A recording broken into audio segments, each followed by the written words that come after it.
Look at the way you act. When you call somebody 100 times, you send them 50 text messages and then you go looking for them. Relationships is a huge one, right? The control that people have to have over the other person. Yesterday, after my coaching session, you came into the office and you were sitting next to me. And I was sharing with you what was going on within me during our my coaching session. And I had all these emotions stirring up while I was looking at you. And I was overwhelmed with gratitude and love for you. Because if you were any other way, I don't know if I would have been able to find me. Like, you always allowed me to be me. You never stopped me from being me, from exploring. I might have tried to judge you in certain, like, hey, take a look at this.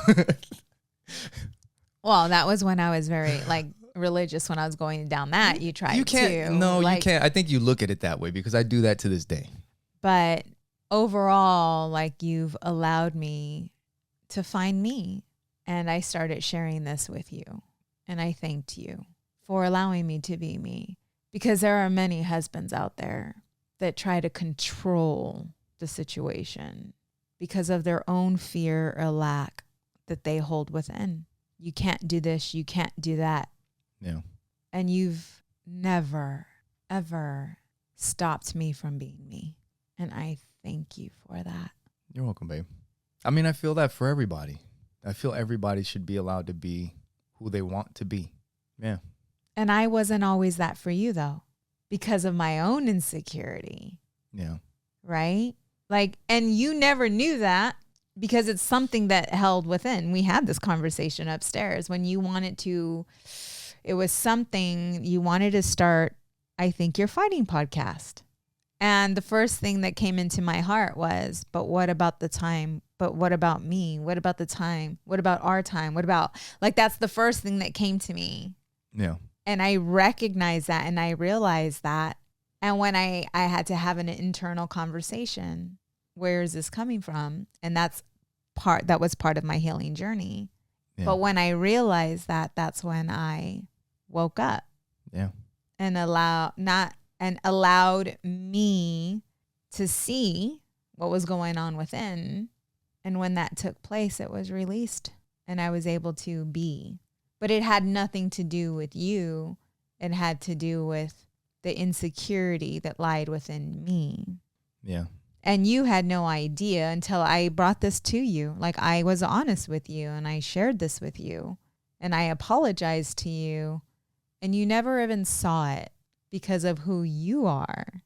I thought I would bring that up because that was perfect. You allowed me to be me and that's how I was able to find me. Yeah. And I think the way that these things manifest are insecurities. Mm-hmm. They come up as insecurities. The control thing, understanding that people are who they are. I've always just kind of been if they're going to go out and cheat, they're going to do it. But I can't, you can't lock people down. Where are you? GPS, turn it on. Let me see your phone. Let me fucking, I mean, there's something intuitively inside me that makes me understand that I will go crazy. I will go crazy if I go down those paths. And people do. Look at the way you fucking act. When you call somebody 100 times in a fucking row when they don't answer the fucking phone. You send them 50 fucking text messages and then you go looking for them. Right? Yeah. There's just something about that. And I've always just felt let people be. Let people do. They're going to do it. And that's the conversation that I was having with Audrey is we're together. But I know I can feel, me and you were together but I can feel I know I can do whatever the hell I want in my life. And I can feel that you would never limit me from doing whatever I want to do. Just like I would never stop you from doing anything that you want to do. My attitude is always how can we? How can we do that? Or whatever. But because I understand things the way I do, we have discipline. We have rules for ourselves of how we want to live. Just like I said, if you go down that path, you're going to go fucking crazy. You go down certain paths, you're going to ruin your fucking life. Right? But nobody gets to fucking control anybody. They shouldn't. And this whole control thing, being able to be an autonomous being, to make your own decisions, to live your life the way you want to live it, is another one of those things that I feel is sacred, that you should not mess with.